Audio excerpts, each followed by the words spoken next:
Perjuangan tak sia-sia Delia. Penulis Tuti Nonka, narator Hanifah Abu Marzuki.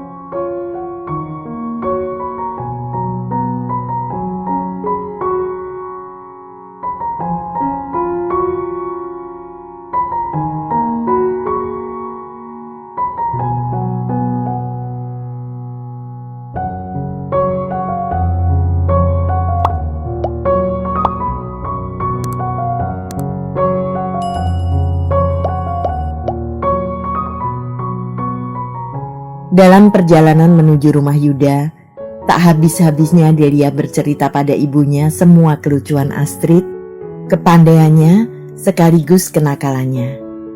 Nyonya Seno mendengarkan dengan tekun, merasa menyesal mengapa baru saat itu timbul keinginannya untuk menimang cucunya itu. Rasa rindu semakin menyentak dalam dadanya. Dan ketika dia sampai pada puncak kerinduannya, becak yang mereka tumpangi sampai di depan rumah Yuda. Yuda baru saja selesai mandi ketika Delia membawa ibunya masuk lewat pintu samping. Sejurus lamanya Yuda tertegun menatap wajah yang sudah semakin dihiasi kerut itu. Mata tua ibunya memandangnya dengan pancaran kasih seorang ibu yang tulus, bening sebening air telaga. "Ibu," desisnya kemudian dengan suara parau. Serta-merta Yuda menyambut ibunya, mengambil tangan wanita tua yang pernah melahirkannya itu dan menciumnya dengan hikmat. Nyonya Seno membiarkan tangan kanannya dicium Yuda, sementara tangan kirinya mengusap kepala anaknya dengan lembut. Matanya yang tua berkaca penuh kebahagiaan. Yuda merasa begitu terharu, malu dan menyesali dirinya. Mengapa sampai ibunya yang lebih dulu datang mengulurkan tangan, bukan dia yang menghadap ibunya. "Maafkan saya, Bu," bisiknya pelan. "Ibu juga minta maaf, Yuda. Selama ini kita sama-sama keras kepala, sama-sama merasa benar, padahal kita sama-sama bersalah." Yuda menelan ludahnya dengan susah. "Tapi seharusnya saya yang minta maaf lebih dulu pada ibu, bukan ibu yang datang ke sini," kata Yuda dengan hati rawan. "Sama saja Yuda, kau yang datang atau aku yang datang. Aku merasa sudah tua sekarang, ingin berkumpul kembali dengan semua anak-anakku, dengan menantu dan cucuku." "Sama saja, Bu. Kami pun sudah lama merindukannya, berkumpul dengan ibu dan adik-adik." Nyonya Seno tersenyum. Diam-diam Delia meninggalkan ibunya dan Yuda. Sambil mengawasi bunga bugenvil yang menjuntai sampai tanah, diucapkannya syukur dan terima kasih pada Yang Maha Kuasa. Setitik air lepas dari matanya dan meluncur lambat di pipinya. Air mata haru, puas dan bahagia untuk satu cinta kasih yang kembali dibiarkan mengalir tanpa halangan. Delia tidak menyaksikan bagaimana pertemuan ibunya dengan Ita. Mereka sudah berkumpul di ruang tengah ketika dia masuk. Tidak banyak ribut seperti biasanya. Astrid tinggal di pangkuan neneknya sambil menyedot susu dari botol. Matanya yang hitam bulat menatap wajah neneknya, seakan ingin meyakinkan dirinya bahwa wanita tua yang memangkunya, wajah yang tersenyum ramah kepadanya itu adalah juga neneknya selain nenek di Temanggung. "Del, tolong buatkan minuman buat ibu. Ibu mau coklat atau kopi?" Ita menoleh pada ibu mertuanya. "Kopi saja. Jangan terlalu kental," sahut Nyonya Seno tanpa mengalihkan perhatiannya dari wajah cucunya. "Ibu saja atau semua nih?" Delia mengindarkan pandangan berkeliling. Mas Yuda dan aku sudah punya coklat di meja makan. Tolong bawakan saja ke sini. Rizal, barangkali mau yang lain? Delia memandang Rizal yang duduk di pojok dengan sehelai koran di depan wajah. Aku susu saja, sahutnya melirik sekilas pada Delia. Pantas susu Astrid cepat habis. Ada yang bantu ngabisin rupanya, celetuk Yuda. Apa? Susu Astrid kan Kamelpo, susuku Cap Nona, ujar Rizal keras-keras tanpa berprasangka apapun. Baru disadarinya ketika semua orang tertawa geli. Yuda sedang asik bercerita ketika bel tamu berdenting. Delia yang paling dulu berdiri dan pergi ke depan. Begitu pintu terkuak, matanya tertumbuk pada seorang gadis cantik dengan dandanan yang patut, tersenyum manis padanya. Delia segera mengenali Nanin. Rizal ada, Dek? Tanya Nanin dengan manis. Halnya Delia, maka dia pun segera mengenali siapa gadis yang membukakan pintu untuknya. Delia mengangguk, mencoba membalas senyum manis Nanin, walau tidak yakin akan hasilnya. Ada, masuklah. Terima kasih. Delia melangkah ke dalam dengan diam. Tenggorokannya terasa kering, sekalipun dia baru saja menghabiskan segelas air jeruk. Ada tamu, katanya pada Rizal yang sedang mengikuti cerita Yuda dengan penuh minat. Rizal mengangkat kepalanya. Siapa? Tanyanya sambil mendorong kursinya ke belakang. Delia tidak segera menjawab. Setelah Rizal dekat, barulah dia menjawab pelan. Nanin. Rizal mengeluh dalam hati. Dia tentu tidak keberatan kalau Nanin datang di saat lain, sebab Nanin selalu baik dan menyenangkan hatinya. Tapi pada saat seperti ini, ketika keluarga sedang berkumpul dengan keakraban yang sudah lama dirindukan, dia sungguh tidak ingin menerima tamu siapapun. Delia langsung pergi ke dapur untuk menyiapkan minuman. Tangannya terasa lunglai ketika mengaduk sirup dengan air matang. Dia ataupun Ita selalu membawa sendiri minuman untuk tamu. Terasa lebih hormat.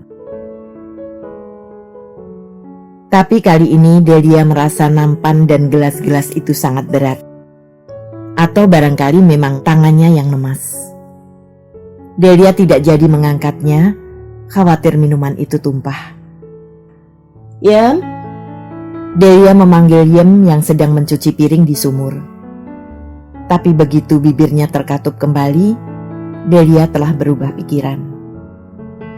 Delia, baru kemarin kau berjanji pada dirimu akan bersikap dewasa menghadapi semuanya. Baru kemarin kau berkata dengan gagah bahwa kau akan kuat. Mengapa sekarang kau seakan melupakan semuanya? Mengapa kau tidak berani menghadapi kenyataan yang ada di depanmu?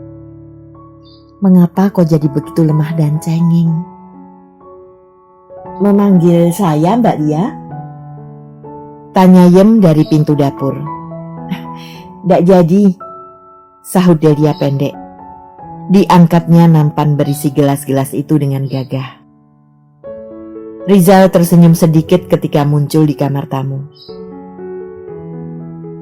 Hai Nin, sapanya tak begitu bergairah. Diambilnya tempat duduk di depan Nanin. Nanin menatapnya selama beberapa saat. Kelihatannya kau tidak begitu senang aku datang, rajuknya. Tentu saja senang. Cuma keluarga Mas Yuda sedang berkumpul di sini sekarang. Karena itu kau tidak senang aku datang, sebab gadis itu ada di sini. Sambung Nanin setengah mengejek. Siapa? Rizal mengangkat alisnya. Padahal dia tahu betul siapa yang dimaksud Nanin. Delia adik Mas Yuda kan? Iya, tapi kenapa? Dia tidak begitu ramah menyambutku. Jangan mengada-ada, Nin. Dia baik pada siapapun juga. Sahut Rizal tidak senang. Padamu tentu dia baik sekali. Kepadaku sama sekali tidak. Nin, kau datang toh tidak untuk mengajak bertengkar, bukan? Rizal masih berusaha menahan kesabarannya. Nanin tertegun, kemudian menundukkan kepalanya. Aku terlalu terbawa perasaan. Pikirnya menyesal. Membuat Rizal marah sama sekali bukan tindakan yang benar apabila aku masih ingin mencapai maksudku. Nanin mengangkat wajahnya. Ditatapnya Rizal dengan senyum manis. Maafkan kata-kataku. Aku masih terbawa perasaan kesal tadi. Sewaktu turun dari becak, aku mampir ke warung depan sana beli perangko. Entah kenapa dompetku tertinggal. Ketika aku kembali ke warung itu, belum juga 5 menit kemudian, dan kutanyakan pada mbok penjual, katanya dompetku tidak ada di situ. Padahal aku yakin betul dompetku tertinggal di warungnya. Kan waktu bayar perangko aku ambil uang dari dompet itu. Cerita Nanin memetik dari langit. Rizal menarik napas. Dia tidak percaya jika Mbok Siti, pemilik warung kelontong itu, melakukan perbuatan seperti apa yang diceritakan Nanin. Dia kenal perempuan tua itu jujur dan sungguh-sungguh bekerja dengan baik. Tapi tidak dibantahnya cerita Nanin. Malas. Lagi pula tidak ada gunanya, sebab dia toh tidak dapat menunjukkan bukti. Delia muncul pada saat Rizal dan Nanin saling berdiam diri. Delia sempat melirik Rizal dan merasa heran melihat wajah keruh pemuda itu. Barangkali mereka sedang bertengkar, pikirnya. Ah, kok repot-repot, Dik? Nanin berbasa-basi ketika Delia meletakkan gelas-gelas minuman sirup di atas meja. Delia tersenyum manis. Cuma air, silahkan diminum, katanya berusaha menampakkan wajah biasa. Terima kasih. Rizal tidak berkata sepatah pun ketika kedua gadis di depannya bercakap-cakap. Diam-diam dipandanginya Delia dan Nanin bergantian. Sama-sama cantik, bahkan Nanin tampak lebih menonjol karena make up yang sempurna. Nanin tampak lebih dewasa dan berpengalaman. Paham segala bentuk permainan dan tipu daya, kalau tidak dapat dikatakan pandai mengatur muka. Di samping umurnya yang memang lebih tua, terlebih lagi karena pengalamannya bergaul dengan sekian banyak pemuda dengan segala permainannya. Sebaliknya Delia tampak seperti anak SMA dan memang belum lama keluar dari SMA. Manis apa adanya dan wajahnya memancarkan kebersihan hati yang ada di dalam relung dadanya. Secara lahiriah, Nanin memang lebih sempurna, tetapi ada sesuatu yang lain pada diri Delia, sesuatu yang tidak dapat dirumuskan maupun dicari pada bagian tubuhnya, yang membuat orang tertarik dan merasa senang. Zal, Nanin menoleh pada Rizal ketika Delia sudah lenyap di balik pintu. Besok malam mama papaku merayakan kawin perak. Kau harus datang. Ini ada undangan khusus dari mama. Diambilnya sebuah amplop besar dari dalam tas dan diberikannya pada Rizal. Rizal menerimanya dengan kening setengah berkerut. Undangan khusus? Apa-apaan ini? Kukira mama papamu sudah 40 tahun menikah. Komentarnya asal kena. Jangan menghina ya. Apa mamaku kelihatan sudah tua betul? Aku kan anak sulung, Zal. Kau kira sudah berapa umurku? 25 tahun yang lalu mamaku menikah dengan papa. Setahun kemudian lahir aku. 10 tahun kemudian semuanya sudah berjumlah 5 orang. 7 dengan induknya. Enggak, mamamu masih cantik. Lebih cantik darimu, olok Rizal. Dasar lelaki. Kemarin kau bilang aku gadis tercantik yang pernah kau temui. Ayo, ngaku gak? Waktu aku mengatakan itu, kacamataku tertinggal di meja kan? Ah ya, aku lupa kau selalu pakai kacamata kuda buat nampang. Nah, sekarang kau tidak pakai kacamata juga. Ini berapa, Zal? Nanin mengacungkan 2 jari tangannya dan menggoyang-goyangnya di depan wajah Rizal. Kalau ditambah dengan rambut kepalamu, jumlahnya menjadi 1.080.346. Hitung sendiri kalau tidak percaya. Nanin menciutkan bibirnya dengan muka bersungut-sungut. Rizal tertawa menang. Selalu begitu. Bagaimanapun kesalnya, akhirnya Rizal selalu tersenyum bila bersama Nanin. Nanin tahu kelebihannya dan tahu pula bagaimana menggunakannya. Zal, nanti malam aku harus belanja buat pesta besok. Kau antar ya? Benny ke Bandung, besok baru datang. Nanin menatap Rizal dengan lirikan mata manja. Rizal tentu saja tahu Benny adik Nanin yang nomor 2. Kenapa nggak nunggu Benny kalau dia sudah pulang? Rizal menebalkan muka, mengucapkan kalimatnya yang tidak begitu sopan. Tapi rasanya masih enggan juga mengantar Nanin malam itu. Benny pulang siang-siangan, padahal kuenya harus dimasak pagi-pagi betul. Nanti malam keluarga Mas Yuda toh tidak menginap di sini. Maksudku, kau tidak perlu melanggar kesopanan dengan meninggalkan mereka. Nanin mengerti Rizal enggan mengantarnya, tapi dia bukan dia kalau mau mundur begitu saja. Rizal jadi merasa tidak enak, apalagi ketika Nanin menyebut-nyebut keluarga Mas Yuda. Sesungguhnya Rizal memang enggan mengantar Nanin karena ada Delia. Buat apa, Zal? Pikiran Rizal berubah. Delia toh sudah punya pacar. Mengapa aku masih saja mengharapkannya? Oke lah, jam berapa nanti malam kau kujemput? Rizal menyentakkan hatinya yang masih saja tertuju pada Delia.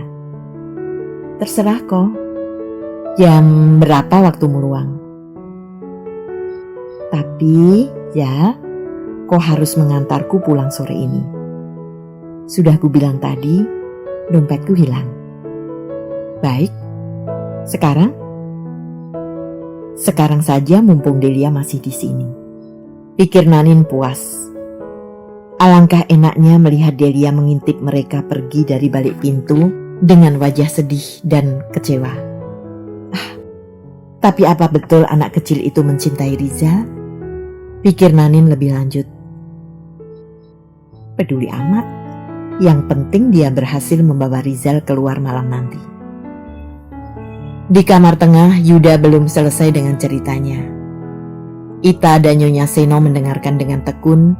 Sekali-kali tawa mereka pecah bila Yuda menceritakan hal-hal yang lucu. Delia duduk di antara mereka, ikut tertawa, bila yang lain tertawa. Hanya kadang-kadang dia lengah, terkejut bila ibunya dan Ita tergelak. Dia tidak mengerti sama sekali apa yang mereka tertawakan. Delia menghela nafas diam-diam, mengajak pulang pikirannya yang mengembara. Tanpa disadarinya kepalanya menoleh dan melihat Rizal masuk langsung ke kamar. Beberapa menit kemudian Rizal keluar lagi, sudah berganti baju dan celana. Anak satu ini tak pernah keluar rumah tanpa memakai sepatu. Kecuali kalau hanya membeli sate di ujung jalan. Karena itu sore itu pun dia memasang sepatu di kakinya sekalipun bukan sepatu simpanan buat menghadiri orang kawin. "Aku pergi dulu, Mbak," katanya pada Ita, kemudian menoleh pada semua yang ada di ruang itu. "Permisi dulu, selamat mengobrol." Delia menghindari pandang Rizal, pura-pura asik dengan headline surat kabar di tangannya. "Pacar Rizal?" Yuda menoleh pada istrinya ketika Rizal sudah berlalu. "Entah, katanya teman SMA dulu, tapi tidak mustahil akhirnya jadi pacar. Kelihatannya mereka akrab sekali," jawab Ita tidak begitu ambil pusing. Delia mendengarkan percakapan itu dengan bisu. Makin membisu ketika samar-samar didengarnya tawa Nanin di antara percakapan panjang yang hanya terdengar sebagai gaung yang menyakiti telinganya. Sampai Delia dan ibunya pulang pada jam 6:30, Rizal belum kembali. Tentu saja, sebab akhirnya mereka langsung ke toko setelah Nanin bersandiwara di depan mamanya tentang dompet yang hilang.